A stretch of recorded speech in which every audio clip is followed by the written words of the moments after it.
Hi guys, welcome back to my channel. आप सबका फिर से एक बार मीनाज के व्लॉग में स्वागत है and I hope that you all guys are doing well. So आज का जो भी व्लॉग है उसमें मैं आपको अपने बारे में बताऊंगी कि मैंने इंडिया में क्या स्टडी किया था, मैंने कनाडा आकर क्या स्टडी किया एंड अभी मैं करंटली यहाँ पर क्या जॉब कर रही हूँ। सो please guys stay with me. So basically I am from Gujarat. मैं गुजरात के एक ट्राइबल एरिया के एक छोटे से विलेज में मैं पली बड़ी हूँ और मैंने वहाँ से ही अपना स्कूलिंग किया, जो भी 12th तक का। तो 12th में मैंने बायोलॉजी सब्जेक्ट चूज़ किया था बिकॉज मैथ में मैं इतनी अच्छी नहीं हूँ, तो मैंने बायोलॉजी चूज़ किया था। और जैसे हर बायो स्टूडेंट का सपना होता है MBBS में जाना, मैंने भी सोचा था कि मैं MBBS में जाऊंगी, पर मेरे परसेंटेज कुछ इतने अच्छे नहीं थे तो इसकी वजह से मुझे एडमिशन नहीं मिला।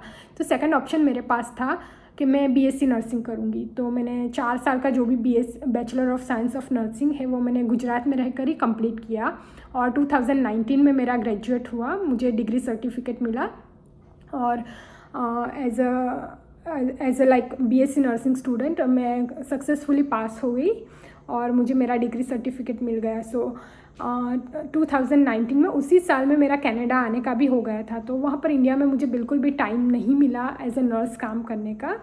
तो जैसे मैं 2019 में कनाडा आई, मैं आई थी एज अ परमानेंट रेजिडेंट। मेरा जब स्टेटस था वो PR था, मैं PR पर आई थी कनाडा में।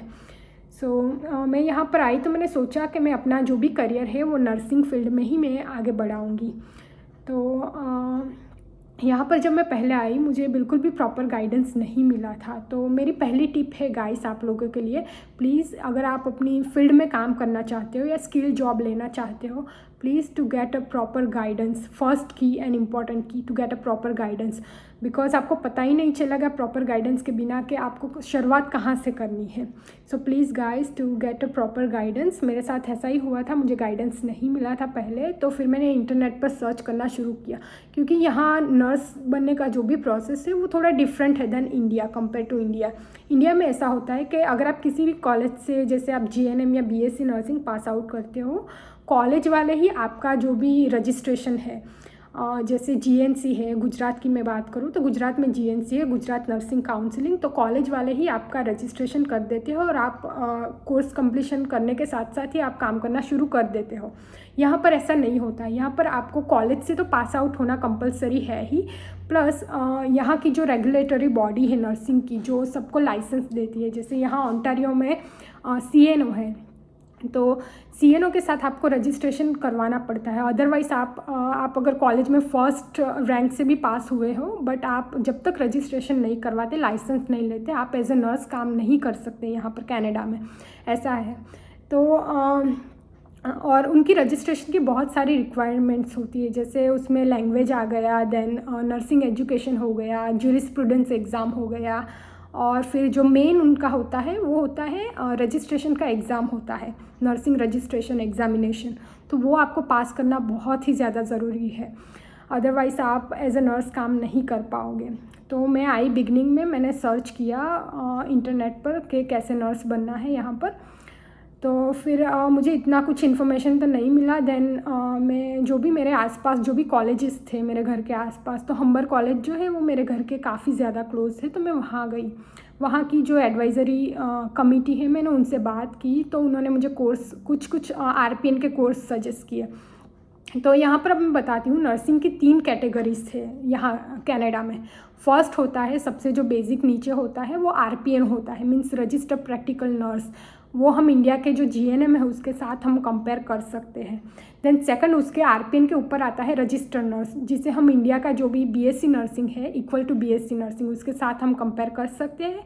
उसके ऊपर आता है RN के ऊपर nurse practitioner, it is equal to MSc nursing of India.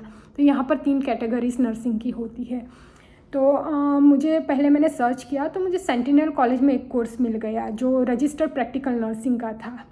तो वो कोर्स जो था वो 1 साल का था। जैसे कोई अगर फ्रेश है जिसने पहले कोई भी मेडिकल बैकग्राउंड नहीं है तो उनके लिए होता है कि वो कोर्स 2 साल का होता है, पर मेरे लिए 1 साल का था बिकॉज़ मेरा ऑलरेडी इंडिया में बैचलर मैंने किया था, BSc नर्सिंग मैंने कंप्लीट किया था। तो उन्होंने मुझे बोला कि ये कोर्स आप 1 साल का है वो आप कर लो, देन आप इजीली RPN का एग्ज़ाम दे सकोगे। तो मैंने उस कोर्स में मैं जैसे ही एनरोलमेंट करने के लिए गई, उस कोर्स की पहली उनकी रिक्वायरमेंट थी इंग्लिश की। तो उन्होंने मेरा एक इंग्लिश प्रोफिशिएंसी टेस्ट लिया। तो यहाँ पर क्या होता है कि जो भी इंग्लिश का प्रोफिशिएंसी लेवल होता है कनाडा में नर्सिंग के लिए, वो काफ़ी ज़्यादा हाई होता है। तो मैं अगर आइल्स की बात करूँ तो उसमें उनकी रिक्वायरमेंट्स उन्होंने रखी थी 7.5 बैंड्स आइल्स में। तो उन्होंने जो भी मेरा टेस्ट लिया तो उसमें मेरे उतने पॉइंट्स नहीं आए थे, बिकॉज टू बी ऑनेस्ट मेरा जो भी इंडिया में जो भी स्कूलिंग हुआ था वो गुजराती मीडियम में हुआ था। मैं इंग्लिश मीडियम से नहीं हूँ, तो मेरा जो भी स्कूलिंग था वो गुजराती मीडियम में हुआ था, except 4 years of BSc nursing जो था वो मेरा इंग्लिश मीडियम में था। तो मेरा इंग्लिश कुछ इतना ज़्यादा प्रोफिशिएंट नहीं था। तो उन्होंने मुझे बोला कि आप अब RPN के कोर्स में एडमिशन नहीं ले सकते, बिकॉज आपका जो भी इंग्लिश का स्कोर है वो उस रिक्वायरमेंट को मैच नहीं करता है।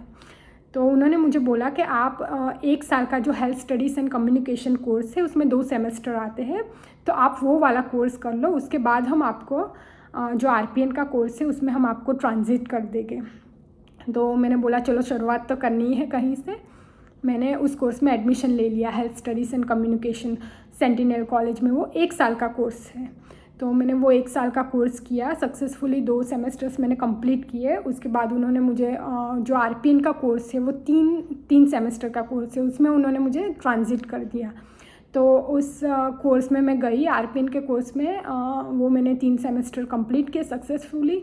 फिर सेंटिनल कॉलेज वालों ने मेरी हेल्प की कि मुझे कैसे अब CNO में अपना अकाउंट बनाना है to get a licence for RPN। तो मैं CNO के पास गई, अपना जो भी सेंटिनल कॉलेज का मैंने दिखाया, लाइक मैंने यहाँ से पास आउट किया है। तो उन्होंने बोला कि हाँ आप RPN का एग्ज़ाम जो है जो रेक्सपीएन के नाम से भी हम जानते हैं उस एग्ज़ाम को, तो उन्होंने मुझे बोला हाँ आप अब रेक्सपीएन एग्ज़ाम आप लिख सकते हो। तो सक्सेसफुली मैंने वो एग्ज़ाम जो है रेक्सपीएन का वो फर्स्ट अटैम्प्ट में विथ 90 क्वेश्चन मैंने पास किया। उसके लिए मैंने ऑलमोस्ट 3-3.5 महीने तो मैंने पहले सेल्फ स्टडी की थी, प्रिपरेशन की थी। तो वो मेरा जो है लास्ट ईयर जो है मेरा ग्रेजुएशन भी हुआ था सेंटिनल में से, और लास्ट ईयर ही मैंने वो एग्ज़ाम पास कर दिया था और मेरा रजिस्ट्रेशन सक्सेसफुली हो गया। मुझे RPN का लाइसेंस यहाँ पर मिल गया कनाडा में। तो जैसे ही मुझे लाइसेंस मिला फिर मेरा इंडिया आना हुआ before to start any job. तो मैंने सोचा चलो मैं इंडिया फैमिली से मिल के आती हूँ, बिकॉज 3 years मुझे हो चुके थे यहाँ पर आकर। तो इंडिया गई मैं, एंड देन इस ईयर के बिगनिंग में लाइक 2023 के बिगनिंग में मैं वापस इंडिया से आई। और जैसे ही मैं इंडिया से आई मेरे पास लाइसेंस तो था RPN का, पर मैंने सोचा मुझे RPN की जॉब नहीं शुरू करनी है, मुझे RN के लिए जाना है। तो RN के लिए फिर मैंने सोचा अब कैसे जाऊँ, तो मैं वापस से CNO के पास गई और मैंने उन्हें बोला कि मैंने इंडिया में ऐसा BSc नर्सिंग किया है। मैंने जो NNS का रिपोर्ट उससे पहले होता है वो मैंने करवा लिया था ऑलरेडी पहले से। तो उस NNS का रिपोर्ट मैंने उन्हें दिखाया, उनको बोला कि मुझे अब RN के लिए जाना, आप मुझे RN की एग्ज़ाम लिखने की एलिजिबिलिटी दो। तो उन्होंने मुझे मना कर दिया। उन्होंने बोला कि आपका जो भी इंडिया का BSc नर्सिंग का जो है वो यहाँ की जो नर्सिंग एजुकेशन की रिक्वायरमेंट है RN फॉर RN उससे मैच नहीं करता, तो हम आपको 2 ऑप्शन देते हैं। उन्होंने मुझे 2 ऑप्शन दिए।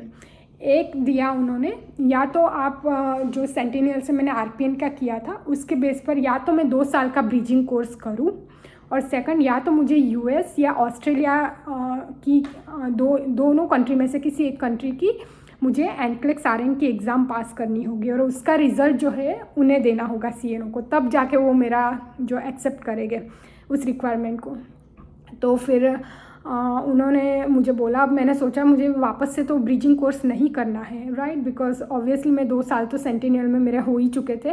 तो मैंने बोला कि मुझे तो वापस से ब्रिजिंग कोर्स नहीं करना है, वापस मुझे I don't want to go back to school. तो फिर मैंने सोचा चलो क्यों ना मैं US का एग्ज़ाम देती हूँ, US के लिए मैं अप्लाई करती हूँ। तो मैंने US में न्यूयॉर्क स्टेट में NCLEX RN की एग्ज़ाम के लिए मैंने अप्लाई किया। तो वहाँ पर मैंने अपने जो भी डॉक्यूमेंट्स थे इंडिया से वो सारे मैंने डॉक्यूमेंट्स भेजे। तो डॉक्यूमेंट सारे उन्होंने वेरीफाई किए एंड देन उन्होंने मुझे अलाउ किया कि हाँ आप NCLEX RN for New York state के लिए आप एग्ज़ाम लिख सकते हो। तो फिर मैंने उस एग्ज़ाम के लिए अपना वापस से रजिस्ट्रेशन करवाया और मैंने वो एग्ज़ाम दिया। तो उसके लिए मैंने वापस से 4 महीने जैसा सेल्फ स्टडी किया और प्रिपरेशन किया। तो सक्सेसफुली वो एग्ज़ाम भी मैं फर्स्ट अटैम्प्ट में विथ 85 क्वेश्चन में पास हो गई उस एग्ज़ाम में। और वहाँ मेरा जो रजिस्ट्रेशन है न्यूयॉर्क के बोर्ड के साथ, वहाँ पर मेरा रजिस्ट्रेशन हो गया। तो एज अ RN, लाइक मैं अगर न्यूयॉर्क में होती, अगर मैं US में होती तो मैं एज अ RN काम कर सकती। पर फिर मैंने वहाँ से अपना जो भी लाइसेंस है वो मैंने यहाँ ट्रांसफ़र करवाया CNO में। CNO के पास मैं वापस गई, मैंने उन्हें बोला देखो यार मैंने ये पास कर लिया है एग्ज़ाम लाइक US का, और मैं सक्सेसफुली वहाँ पर रजिस्टर हूँ। तो उन्होंने मुझे बोला कि चलो हम ये तो आपका रिक्वायरमेंट मैट कर देंगे, पर हमारी जो दूसरी रिक्वायरमेंट है एविडेंस ऑफ प्रैक्टिस। तो एविडेंस ऑफ प्रैक्टिस होता है कि आपने लास्ट एज अ RN आपने कहाँ, लाइक किसी भी कंट्री में अगर आपने काम किया हो तो वो आपका एक्सपीरियंस जो है वो विदिन 3 years होना चाहिए।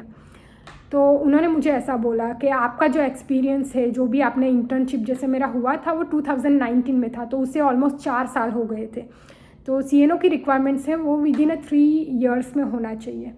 तो मेरा 3 years में नहीं था, वो 4 साल हो गए थे, तो वो एक्सपायर हो गया था। तो उन्होंने मुझे बोला कि हम आपको 2 ऑप्शन देते हैं, एक या तो आप वापस इंडिया जाओ, इंडिया में जाकर वहाँ कहीं पर भी काम करो एज अ रजिस्टर्ड नर्स और वहाँ का एक्सपीरियंस आप लेकर आओ 6 months का, या तो फिर हम आपको यहाँ ओंटारियो हेल्थ के थ्रू आप एनरोलमेंट करो, उनका जो एक प्रोग्राम है SPP करके, उस प्रोग्राम में आप जाओ, वो लोग आपको किसी भी हॉस्पिटल या किसी भी लॉन्ग टर्म में भेजेंगे। वहाँ पर हमारे जो रिक्वायर आवर्स हैं उनके 2 months या 3 months का होता है। तो उन्होंने बोला आप वहाँ पर जाकर एज अ RN लाइक काम करके आओ, जो भी किसी भी RN के सुपरविजन में, देन हम वो एक्सेप्ट कर लेंगे। तो फिर मैंने बोला मुझे वापस से तो इंडिया नहीं जाना है, बिकॉज़ उसी साल मैं इंडिया से वापस आई थी। तो मैंने सोचा कि चलो ओंटारियो हेल्थ में ही मैं एनरोल करती हूँ। तो मैंने उनके SPP प्रोग्राम में एनरोल किया एंड देन ओंटारियो हेल्थ ने फाइनली मुझे एक लॉन्ग टर्म केयर में भेजा। वहाँ पर मैंने दूसरे RN के सुपरविजन में अपनी जो एविडेंस ऑफ प्रैक्टिस थी 2 months की, वो मैंने कंप्लीट की। जैसे ही मेरा आवर्स कंप्लीट हुए मैंने वो एक्सपीरियंस जो है वापस से CNO में भेजा। तो CNO वालों ने बोला ओके फाइनली आपका सब कुछ मैट हो गया है, और उन्होंने मुझे बोला कि now you can register for your RN registration. तो लाइक मैंने रजिस्ट्रेशन के फिर वापस से मैंने फ़ीस वगैरह पे की, उनका ईमेल आ गया and finally I register my self with CNO। So finally guys मेरा जो RN का लाइसेंस है इसी साल अक्टूबर में आया। तो लाइक बहुत सारी स्ट्रगल हो गई यहाँ तक पहुँचने के लिए, काफ़ी ज़्यादा मुश्किल भी रहा। मुश्किल इसीलिए होता है बिकॉज़ इंडिया में और यहाँ का हेल्थ केयर सिस्टम जो होता है काफ़ी ज़्यादा अलग होता है। अगर आप किसी और फील्ड में हो, जैसे अकाउंटिंग हो या कंप्यूटर की कोई फील्ड है, तो उन सब फील्ड में ऐसा होता है, मैनेजमेंट है, बिजनेस मैनेजमेंट या किसी भी फील्ड में ऐसा होता है, आपको लाइसेंस की ज़रूरत नहीं होती है। आप यहाँ से कॉलेज में से जैसे पास आउट कर लो या फिर आप इंडिया का एक्सपीरियंस बताओ, उसके बेस पर भी आपको जॉब मिल जाएगी। पर नर्सिंग है या फिर किसी भी फिजियोथेरापी है या डेंटल है, तो उन सब फील्ड में क्या होता है, जो भी हेल्थ प्रोफेशन है, तो हेल्थ प्रोफेशन में ऐसा नहीं होता है। आपको कंपलसरी लाइसेंस लेना ज़रूरी है और उस लाइसेंस को आपको थ्रू आउट योर लाइफ आपको उसे बचा के उसे मेंटेन करके रखना होता है। तो ये थोड़ा मुश्किल है लाइसेंस लेना, इसीलिए हेल्थ फील्ड में जो भी काम करना चाहते हैं थोड़ा टाइम लगता है, आपको थोड़ा पेशेंस रखने की भी ज़रूरत है और हार्ड वर्क करने की भी ज़रूरत है। पर कुछ भी इम्पॉसिबल नहीं है गाइस, बिल्कुल ये पॉसिबल है। मैं भी आई थी बिगनिंग में, मुझे ऐसा लगा मैं कैसे कर पाऊँगी लाइक यहाँ पर, बट फाइनली आई डिड और फाइनली मेरा लाइसेंस आ चुका है। उसके लाइसेंस आने के बाद सबसे बड़ी स्ट्रगल होती है जॉब ढूंढना, बिकॉज़ मेरा कोई प्रायर एक्सपीरियंस यहाँ ना ही यहाँ पर था और ना ही इंडिया में था एज ए इंडिपेंडेंट नर्स अगर मैंने कहीं काम किया हो तो जॉब ढूंढना भी एक बहुत ही बड़ा चैलेंज था मेरे लिए। फिर मैंने अप्लाई करना शुरू किया सभी हॉस्पिटल्स में। सो फाइनली मुझे एक जगह से 2-3 रिस्पॉन्स आए मुझे हॉस्पिटल से, और I am so glad to say that finally मुझे रजिस्टर नर्स की जॉब यहाँ पर कनाडा में मिल गई है। और मैं यहाँ के बहुत ही ज़्यादा रेप्यूटेड जो एम्प्लॉयर है UHN यूनिवर्सिटी हेल्थ नेटवर्क, उनकी मैं अब मेंबर हूँ, उनकी एम्प्लॉई हूँ।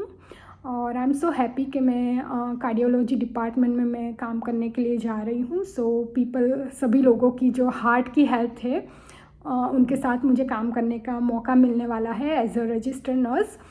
और आई एम सो लकी कि टोरंटो में जो UHN है उनके ऑलमोस्ट 4 हॉस्पिटल्स है एंड बहुत सारे उनके लॉन्ग टर्म एंड रिहैब्स भी है। सो आई एम सो हैप्पी। अभी मैं हॉस्पिटल का नाम तो आप लोगों को नहीं बता सकती, but I am so happy that one of their hospitals में मैं अपनी जो नर्सिंग की जो जॉब है वो मैंने शुरू कर दी है। So that's all from me guys. और बस जो भी नर्स है इंडिया में, जो भी यहाँ कनाडा का नर्स बनना चाहते हैं या जो भी हेल्थ केयर टीम में लाइक काम करना चाहते हैं, प्लीज़ गाइस अगर आपको कोई भी क्वेश्चंस हो तो आप कमेंट ज़रूर कर सकते हो कि आपको नर्स कैसे बनना है, यहाँ पर आप बनना चाहते हो। और आप जब आओगे यहाँ पर कनाडा लाइक तो आपको बहुत सारे दूसरे ऑप्शंस भी मिलेंगे, जैसे मेरे पास भी थे। मुझे भी सब लोगों ने बहुत बोला था कि नर्सिंग में तो काफ़ी ज़्यादा टाइम लग जाएगा लाइसेंस लेने में और वापस से पढ़ाई करनी पड़ेगी, ये वो। तुम या तो कोई फार्मेसी असिस्टेंट या फिर लेबोरेटरी टेक्नीशियन का कर लो। पर मैंने नर्सिंग को ही चूज़ किया था बिकॉज़ बाकी सारे फील्ड्स में ऐसा होता है कि पे और रेज भी इतना नहीं होता है compare to nursing. So nursing काफ़ी ज़्यादा, वैसे तो अच्छी फील्ड है, ऑब्वियसली मेरा तो स्किल जॉब है, मेरा प्रोफेशन है। सो अगर आप लोगों को कोई भी क्वेश्चंस हो उसके रिलेटेड, प्लीज़ आप लोग गाइस कमेंट ज़रूर करना और मेरे इस वीडियो को आप लाइक शेयर एंड सब्सक्राइब ज़रूर करना। अगर आपको कोई भी हेल्प चाहिए लाइक नर्स यहाँ पर कैसे बनना है, आपको मैं स्टेप बाय स्टेप सारी जो भी प्रोसेस है मैं आपको बताऊँगी, अगर आप इंटरेस्टेड हो बनने में। और नर्सिंग वर्थ इट है या नहीं उसके ऊपर भी मैं एक वीडियो ज़रूर बनाऊँगी। ऑब्वियसली ये काफ़ी ज़्यादा वर्थ इट है गाइस, आई नो इट के उसमें शिफ्ट और वो सब थोड़ा 12 आवर्स का होता है और थोड़ा लॉन्ग होता है लाइक, पर काफ़ी ज़्यादा अच्छा है नर्सिंग प्रोफेशंस। एंड बस मेरी तरफ से इतना ही आप सबके लिए। और प्लीज़ गाइस आप लोग मेरे इस वीडियो को ज़रूर लाइक शेयर और सब्सक्राइब करना। And thank you so much for watching. Okay, stay blessed and stay healthy.